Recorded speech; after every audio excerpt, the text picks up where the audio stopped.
So every time I come back here and try to make new videos, I always have to do a lot of over-explaining. Well, I'm going to try not to do that this time, but I still need to explain a little bit what I'm going to try to do in this video, because otherwise I want to jump right in. We'll explain what's going on later.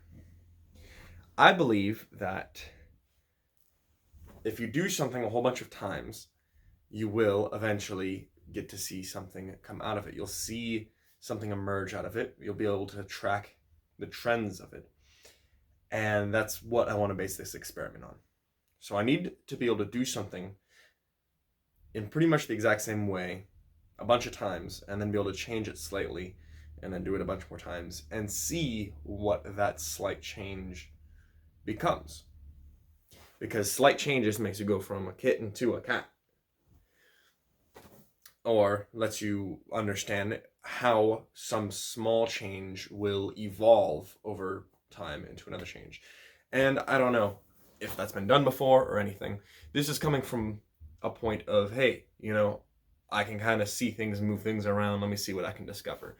It's coming from within, from a standpoint that anyone can follow. So first things first is I need a set of steps that produces a result, and it needs to be about it needs to be rigorous enough that it'll produce the same result every time. So what can I use? My first idea was to cook something. We have a bunch of recipes in here, and a recipe is pretty much what I'm looking for. So as soon as I open my family's cookbook, right here, written on a napkin, is a recipe for, somebody messed with my napkin. Oh no. A recipe for cookies. Peanut butter cookie. I have ingredients. These are the exact same. That'll be used every single time. I have a temperature and a time to cook them. Here's the thing though. There's a lot of ambiguity in here. A lot of little things that I could do along the way that would end up changing the result slightly. I'm trying to approach this maybe slightly scientifically. So while I'm not being rigorous, I would like to diminish how many ambiguities I have. So half a cup of butter, half a cup of peanut butter. Like some of the ingredients are all relatively the same. This is cheap, so I can run this experiment enough times to push out some ambiguities. Like butter is pretty much the exact same every time I buy it. Peanut butter is pretty much the exact same. Sugar is pretty much the exact same. Those slight differences from where they're harvested at probably isn't going to make much of a difference.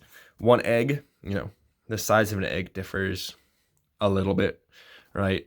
But all the rest of this is pretty much the exact same. My idea was that I'll just come up with a set of steps and I'll follow those. So like mix the dry, mix the wet, and then mix it all together and form it. Oh, and I'm going to change these from like half cup measurements. I'll do that the first time, but weigh it, and then I'll use the weight because I do have a little scale. So I can use this thing, and that'll help bring out some of the ambiguities. So I do have to do a little bit of conversions. I'll be making a sort of procedure list that I can follow every single time, and I'll make that up a few times with just this these set of ingredients. And then I can slightly change things. I can add one more ingredient. I could change the cooking time or the heat. I could change the process just a little bit. Keep track of those changes and keep track of the results and compare the changes. So I'll compare the changes with the original and then compare the results with the original results, and that will, it'll diverge a little bit and give me some insight that I'm possibly looking for into the emergence. Another way that I wanted to proceed with this is to take a lot of notes, to be somewhat meticulous, practice that. One of the things I wanted to do was to keep track of what I'm using, or to at least know how much that this batch of ingredients is going to be able to make. So I will kind of normalize this to my least, the reagent that I have the least of. That was a thing that I learned in chemistry or something like that. You're supposed to do that. So right off the bat, I know there's a proper name. Right off the bat, I have 12 eggs.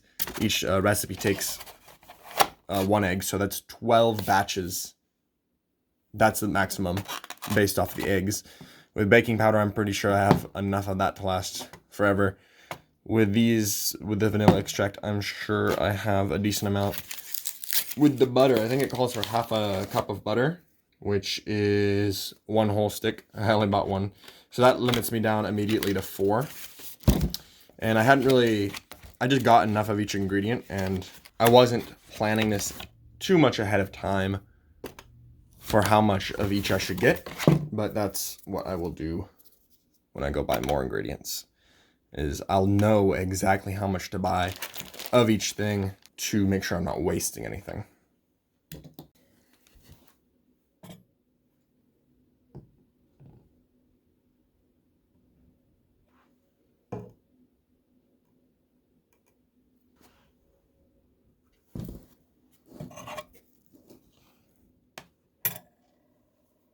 The rest of this was just measuring out stuff simply. I made sure to weigh it in grams, and this part took a while, but thankfully it only needs to be done once because I kept track of this. I wrote everything down. I feel like it's a part of creating a procedure, and that allows me to really define what I'm going to be doing. And now from now on, I can just put everything right in a bowl and measure it out that way. So it makes it a lot quicker and creates less dishes for me to have to clean up, which is useful when I'm trying to create a lot of batches. Okay, so now I measured all of the ingredients and measured them in grams except for vanilla, but it doesn't matter anyways because the packaging doesn't even measure it in grams. So, I mean, I pretty much have an infinite amount of that. But I normalized all of these for how much I get per package. So, like sugar, you get 1.81 kilograms. So I typed that in a calculator. I mean, it's easy to do anyways, considering how much I used at 1.81. And then divide it by how much I had to use for the recipe, which was 100 grams. So that's why this one's easy. But I basically have 18 servings for this recipe per package that I can buy. Now looking at this, the least amount is the butter, followed by the peanut butter, which comes in at about 8. So I'll need to start buying 2 things of peanut butter, or 2 things of butter to make at least 8 servings of everything. And then next I'd have to buy more peanut butter, which would make me have to buy more brown sugar. So at least 2 butters from now on to make more of these. So right now with everything I bought, I can make 4 batches of these. I'll make 2 normal and then maybe 2 alternated. But at least I feel like this is good practice, you know. It's practicing scientific principles as unrigorously as I possibly can with cheap ingredients and the reward of cookies at the end. Oh yeah, and my procedure is, oh my goodness, Okay, I do this all the time. I turned the oven on, I preheated it for the cookies, but I forgot I had already baked today, so I gotta take these out because now they are reheated back up to more than they needed to be. So those are well done. Okay, back to my procedure. So I decided that I would just do dry ingredients in one bowl, wet ingredients in the other, mix each one up, and then mix them together, and then plop them on a cookie sheet. Preheat the oven to 375, and then I will pick a good time depending on this first batch, probably the 10 to 12 minutes it suggests. So let's get these mixed together. So obviously a big part of this was creating a procedure that would be easy to do. This didn't take me that long. It wasn't prone to errors. It's not costing me a whole bunch. And the point of that is that I want this to be easy for anyone to do and logical, that anyone can arrive to the same conclusions that I did, the same reasonable next steps. Making cookies at home is something fun. It's rewarding. And that's what I think is important for kids or people who are just stepping into any kind of scientific or skeptical mindset. You just have to have fun with it and be able to create your own little experiments, your own little improvements in whatever ways you see fit. And I've already found a bunch for me, and I'm sure anyone would find similars or their own unique ways of doing this. We have 6 cookies and 375. In they go. I'll have to remember 2 racks, or the second level up. Good luck, little guys. Timer, I think we all agreed on 12 minutes. They're pretty big in here because and now the cookies are done. Ooh. Okay, maybe 100 grams per cookie is a little bit too much dough. I could probably, and I still had some left over, so that tells me probably split it in half, make 2 batches with the same dough. But hey, that's part of the learning process. A part of this whole little process was to learn. Well, I mean, you get better at baking, just bake a lot until I get good at it. Make a bunch of cookies.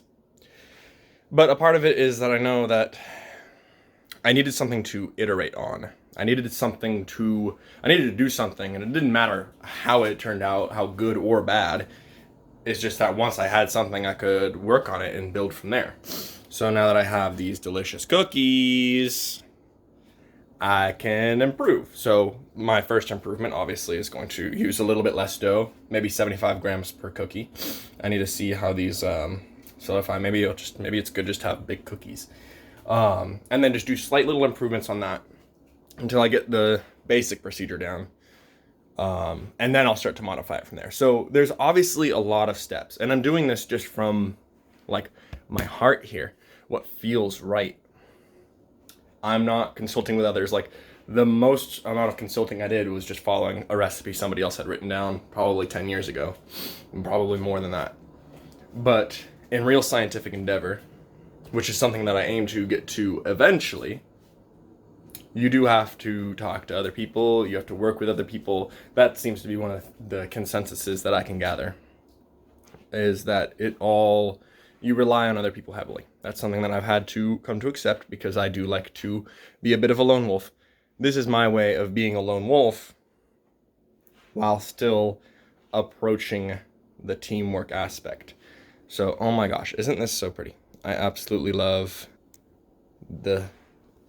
after baking, you just get the sun rays from all the wonderful particles in the air. So anyways, this is like the first little stepping stone. We'll get there.